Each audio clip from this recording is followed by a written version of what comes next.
So look, 2023 season is here. We got to figure out who has the hottest and coolest seats for ACC football. Could it be a little bit of time to change things in Chestnut Hill? Could it be time to change things out up in Syracuse? We'll talk about all of that here on today's show.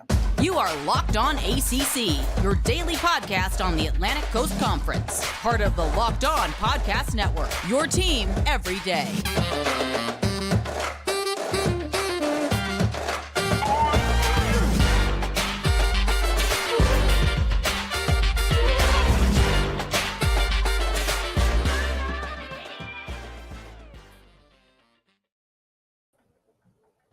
What's going on, everybody? Welcome to today's edition of Locked On ACC. I'm your host, Candace Cooper, joined by Kenton Gibbs. Each and every day, you can find us wherever you listen to podcasts. Always a pleasure to have you watching our show, participating, leaving comments, and making sure that you subscribe. Make sure you download every podcast from the audio space and hit up our YouTube channel. 1,000 subs is good, but 3,000 is even better. Kenton, how are we feeling on this Monday? I'm feeling amazing. Because we get to talk about one of my least favorite things that everybody swears is one of my favorite things. So I'm going to put some enthusiasm into it and make people even more convinced that I just want to see a bunch of coaches fired.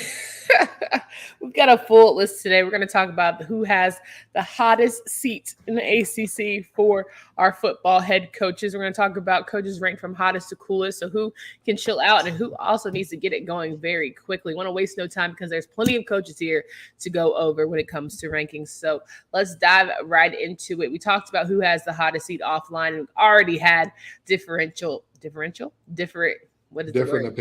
Thank you. Okay, I was trying to sound super smart, and I just needed to sound smart. I'm pretty. It's fine. All right, so the hottest coach in the ACC who has the warmest seat, spicy, would be, for Kenton's sake, is?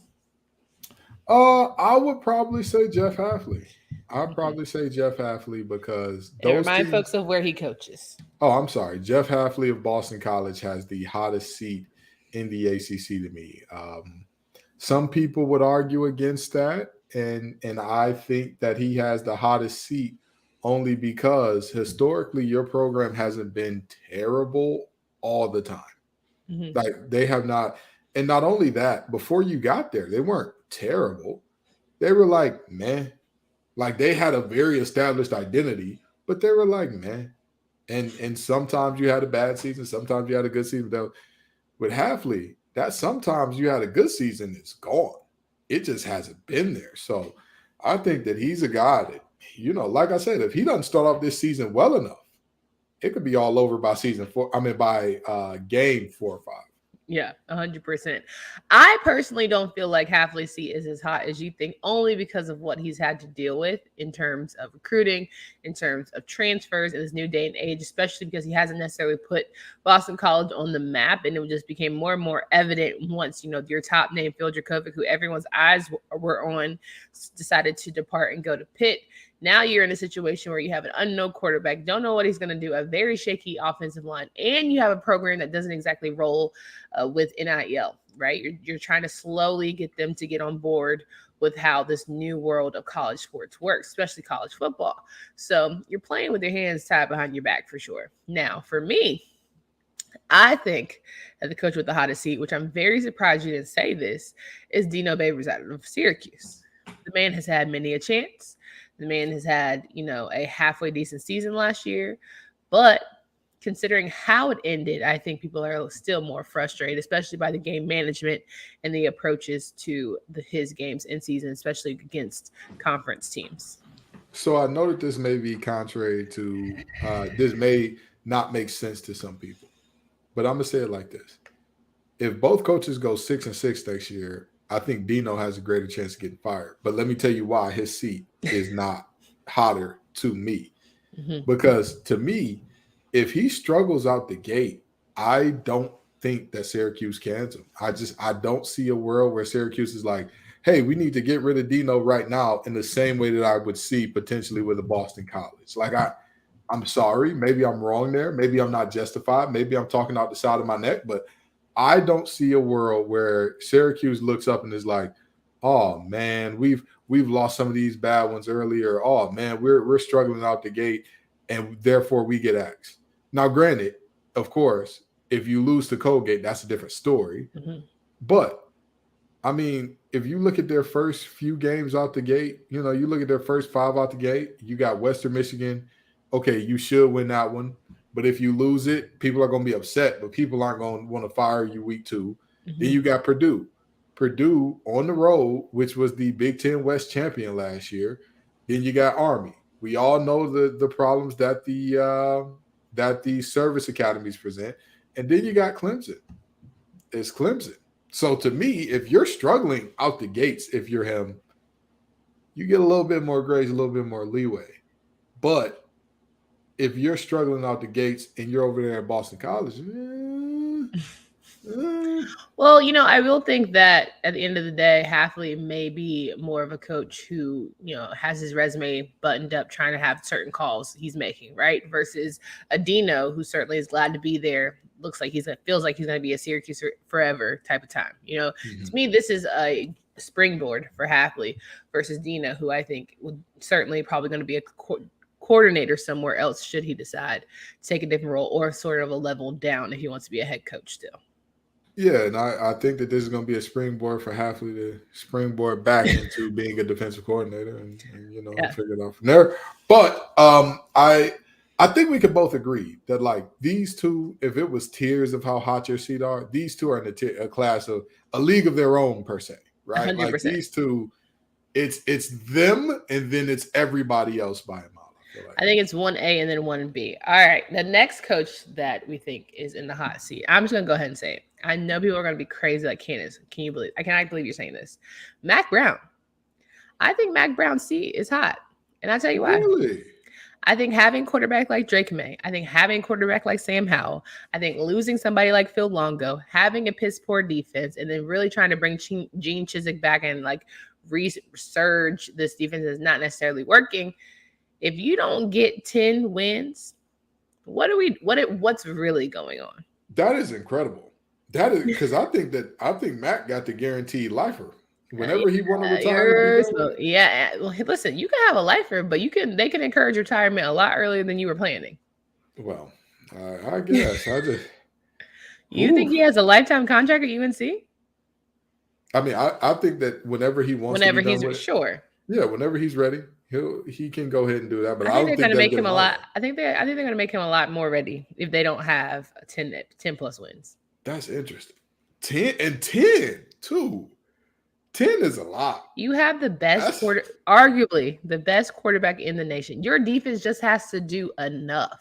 You know what I mean? Don't blow the wad. Just don't blow the wad.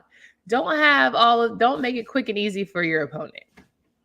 I mean, and their schedule is not crazy. 10 is kind of 10 is tough. Their schedule is not. If you guys say that Drake May is who he is, 10 is not crazy. They were in the ACC championship last year.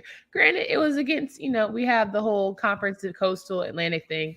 Cool, sure. I hear what you're telling me. Coastal was trash. Fine. We'll sell it like that. However, semicolon, comma, if Drake is who y'all say he is, unless this new offensive coordinator is going to come in and be booty, Mac's going to have to start answering some hard questions. Those questions do get hard. They get real tough. I'll tell you this much. I'm going to go with the coach that people are also going to yell at us about, and I don't really care too much for it. The next hottest seat in the conference to me, and it's for the same reasons that you talked about in terms of expectations for this season. Come on down to the floor, Mr. Mike Norvell. Really? Absolutely. He's made this program so much better than what it was in terms of like when it was in the Taggart pits. And now he's, slowly but surely putting them in national conversation. But I want to hear about your true thoughts in just a moment. I want to remind you guys about our friends at FanDuel. This episode is brought to you by FanDuel. Take your first swing at betting MLB on FanDuel. I'm not sure if you're a better kitten, but it's always great to get in some action, get a little money started for you. You can do that now at FanDuel up to $200. That's right, $20, and you'll land $200 in bonus bets, win or lose. That's $200 you can spend betting everything from money line to over under to who you think is going to get the first home run. All on an app that's safe, secure, and super easy to use. Plus, when you win, you get paid instantly. There's no better place to bet on MLB than FanDuel, America's #1 sportsbook. So sign up today by visiting FanDuel.com/lockedon to get $200 in bonus bets. That's FanDuel.com/lockedon. FanDuel is the official partner of Major League Baseball.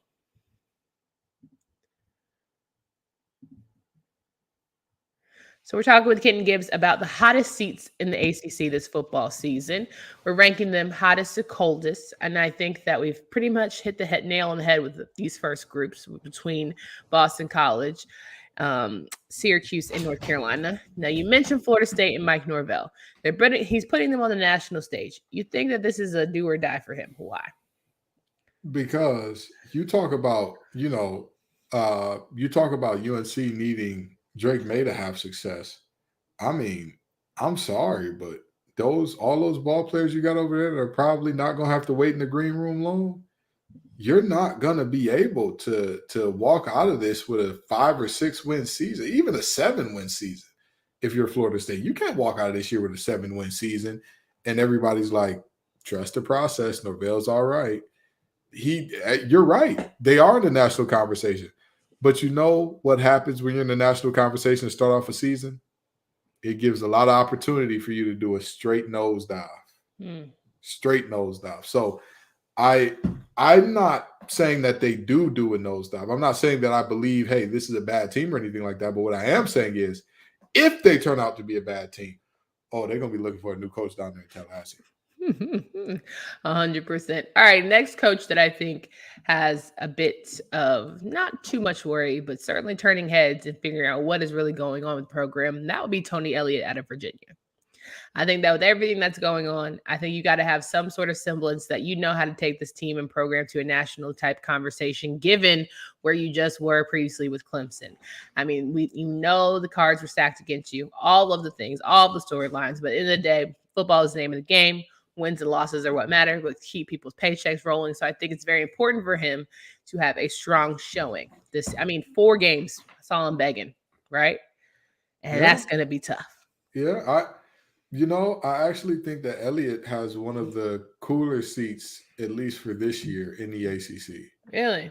Because of what happened last year in terms of the tragedy and all that, there's a little bit more grace that will probably be extended this year. That's fair.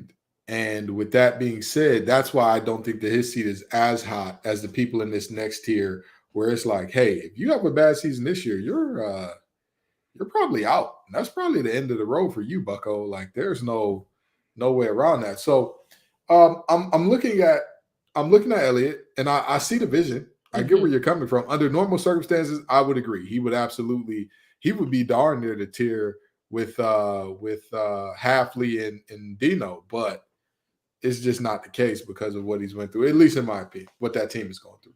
1,000%. I feel what you're putting down. Now, look, this next group, I feel like I want to pocket them all. And I say this because they all have new coaches, right? Fairly new coaches. They're fairly cool with it, but still somewhat sort of high expectations. That, to me, would be Georgia Tech, Virginia Tech, and Louisville, and NC State.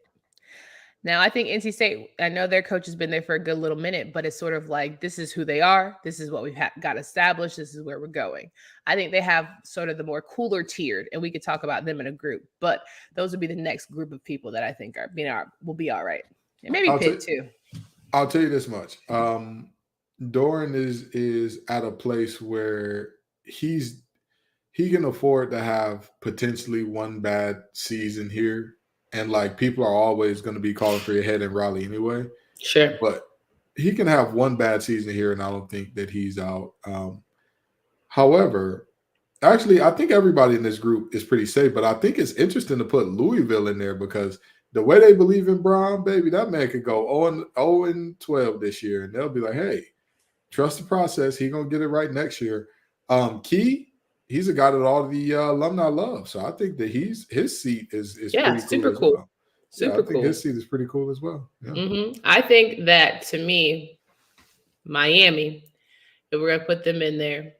Yeah. Pretty cool, but not so much cool. Not chilly. I disagree. I think that seat is warm. Like, when you finish cooking, and you turn off the stove, and then hot surface light ain't on anymore, and then you put your hand down, and you're like, oh, that's warm. Like you don't burn yourself like, God, it's like, oh, that's a little warm. Do you do that often?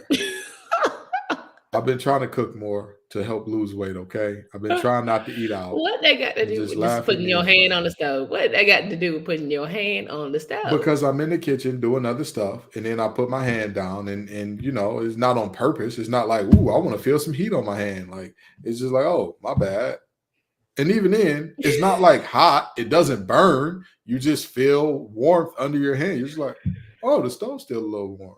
Yeah. And you're going about your day. I don't put my hand on a hot stove. Just, again, when it's turned off and the light is off, you forget, and, it's warm. I feel that. I think also Coach Narduzzi is kind of like, he reminds me of Dave Doran in terms of like, your seat's not great. It's not cool. But CD said Pitt's going to win the ACC next year, which, I mean, all right, buddy. But, everybody got to jump out the frame once. I'll say this. I think Narduzzi has one of the coldest seats in all of the league. Sure. I think he has one of the coldest because at the end of the day, no offense to Pitt, no offense to Pitt fans. Before you jump us. When's the last time they won an ACC championship or a conference championship before him? You know what I mean? Like, it's not like an everyday occurrence to where it's like, this ACC championships are the standard. Conference championships are the standard. And if you're not doing that, you need to go. That's not who they are. So, yeah.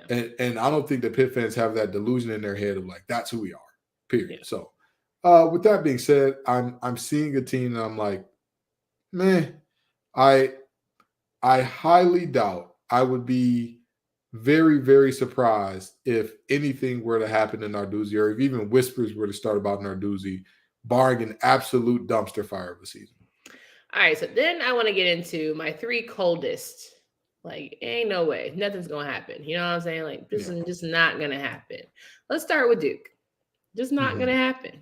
Oh, when the last time you liked Duke, even looked at Duke football, but like turned your head like, oh, okay. Like, it's been a minute. Now, have they had studs? Sure. Have they had some good guys go to the league? Fine. I don't know how your boy Daniel Jones got here, but here we are.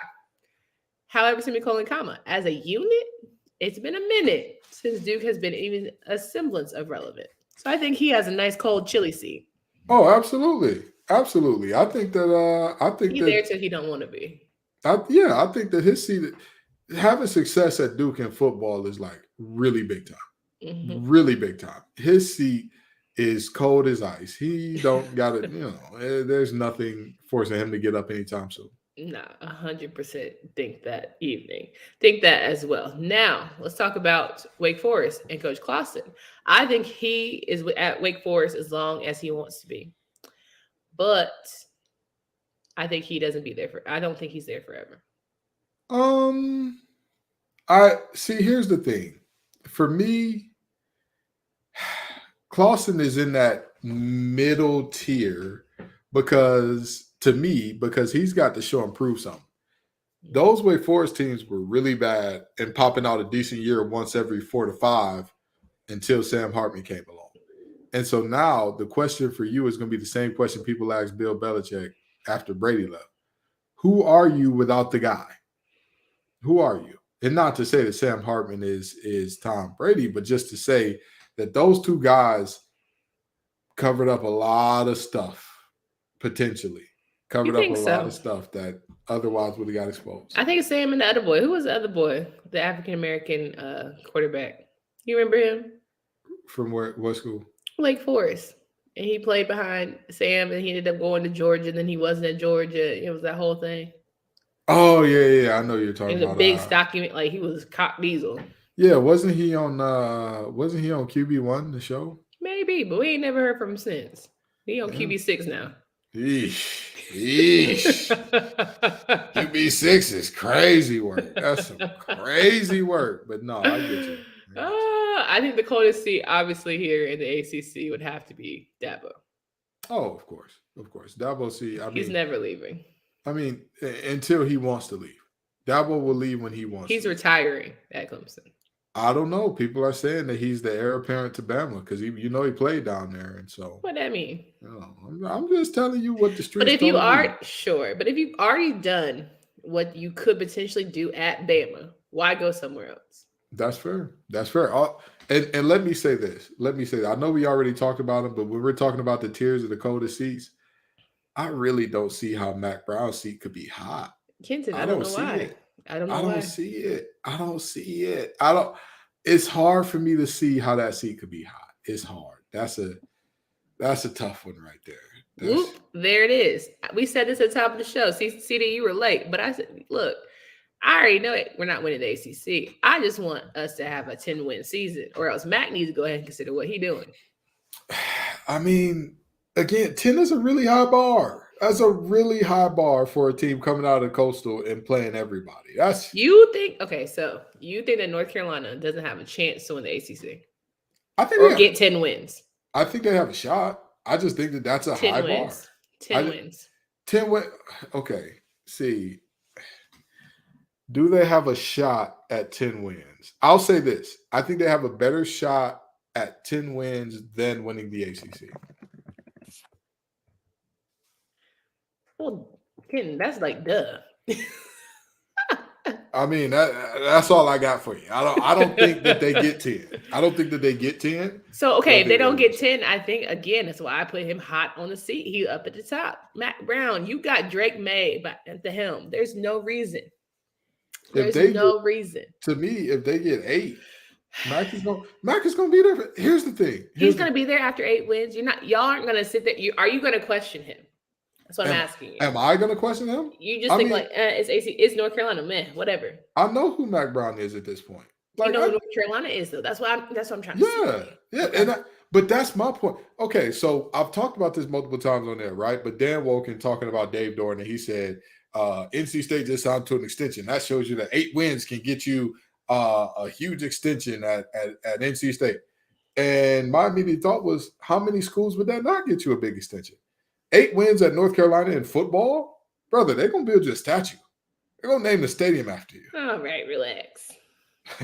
Okay, I'm trying to... All right, relax. 8 wins per season is a 66% winning percentage. But okay. Mm-hmm. They will build you a statue. Okay. All right. Don't let you mess around and sprinkle an ACC championship or 2 in there. Ooh, Sabu boy, if that's the case, you should. If that's the case, they shouldn't have fired Larry. I mean, but was Larry getting 8 a year? Was he at 8? Larry should have won an ACC championship against Clemson, and that would have shaken the table. But because of Illuminati, he did not. If Larry won that championship, I mean, he would probably still be the head coach, and Mac Brown would still be at ESPN. Well, he might not be at ESPN the way that they doing it these days. But you get my point. What's Larry's last name? Because what is his last name? Larry Fedora. Okay, I was losing that. I lost it for a second. Larry deserved more. It was rowdy when Larry was there, but Larry deserved better. I don't know. Now Mac is back here to regulate, but I want, to me, stop blowing the smoke. Stop telling me we're going to be this great, program if it's just going to be mediocre. I mean, don't hype me up about Drake, because this is what's going to happen. Since we're previewing here, we all know ACC Media Kickoff Days is coming up. We all know how this typically goes. They say enough, but not too much. Guys, Drake is a really silent type, quiet leader, does what he needs to do. He's focused, keeping the main thing, and, all the attention on the Heisman, blah, blah, blah. Last season, we couldn't get it done, so we don't want him to keep focusing on that. We want him to focus on the team and the wins, and we know that our defense has to get better. Smoke. Are you going to get it together or not? I mean, but you got to say that stuff. What do you get up there and say at ACC Media Days? Hey, we're at a point where we got to get together, or are we not? I would prefer it. I don't want to hear about NIL deals. I don't want to hear about the Wild Wild West that is college football. I don't want to hear about how, you got to play behind because I don't want to hear about your schedule being too hard. It's a hard schedule. Sack up. You know what I'm talking about? I don't need all that. I want you to know that your seat is hot if you can't find a way to win 10. Listen, I very strongly disagree there. But with that being said, I mean, Mac Brown has been a head coach since 85. 85. It might be time. He was giving money in the Chick-fil-A bag. It might be time. What do I mean by Mac Brown has been coaching since 85? At the end of the day, I highly doubt that he's gonna go up there and give somebody some bulletin board material. Hey, listen, I don't want to talk about nothing. I don't want to discuss nothing. I'm just here so I don't get fined. I'm here to tell you that man is a savvy vet. He knows the game. He knows what to say. He knows how to say it. He's gonna say let me savvy vet your ass right out the door if you cannot find me some wins with Drake May. Yeesh. What are we doing? I mean, you're not wrong, but just remember, Cliff Kingsbury didn't win not a lick of nothing with Pat Mahomes. Well, he never should have been a coach, but that's another story for another day. I think that Miami, Mario Cristobal, if you can't start figuring it out with Tyler Van Dyke, this year you might be safe, but next year I'm starting to ask the questions. I think his seat is fairly hot. I think it's fairly warm, and if the Canes have another bad season, ooh, folks are looking at you. You'll be all right. In conclusion, we say the hottest seats are Dino Babers out of Syracuse, Boston College's Jeff Hafley. Coldest seat would be Dabo Sweeney. Yeah. Okay. Everyone else in between, you got lucky if you're a first-time head coach, so we're giving you a little bit of grace, or you've been through some things, Virginia and Tony Elliott. But there's some people in the middle that it's not hot, but it's lukewarm. Yeah. And let me make this very clear. There is no world in which Brian Brown gets fired after this year. They love that man down. They love him. Love him. It might be Brownfield when it's all over. Hello. And he might not have to do much to get it. He might not have to, because again, they have to do a consistent 7. They love that man down. Don't you say nothing about you said who? You said don't talk about him or his brother. Don't say nothing about either one of them. Absolutely not. It's interesting to see as we get through the rest of this week. We're talking about preparing ourselves for ACC kickoff. What could possibly be said there? What will be more of the same? But we really hope that you tune in because we're going to get you prepped and ready. A lot of y'all come in every so now and again, get some shows. We have a whole playlist. We talked about every single team's schedule. We said how many wins they're going to have, how many losses, all the in between, and whether or not their coach is there at the end of it. So make sure you check out our playlists on YouTube. Share it with your friends. Give us some conversations. We have some community polls that we're going to rock this week. So we want you to be locked and loaded and ready to go from there. But it's time to make sure that we get to the next one. So come back again soon for Candace Cooper and Ken Gibbs. Until next time.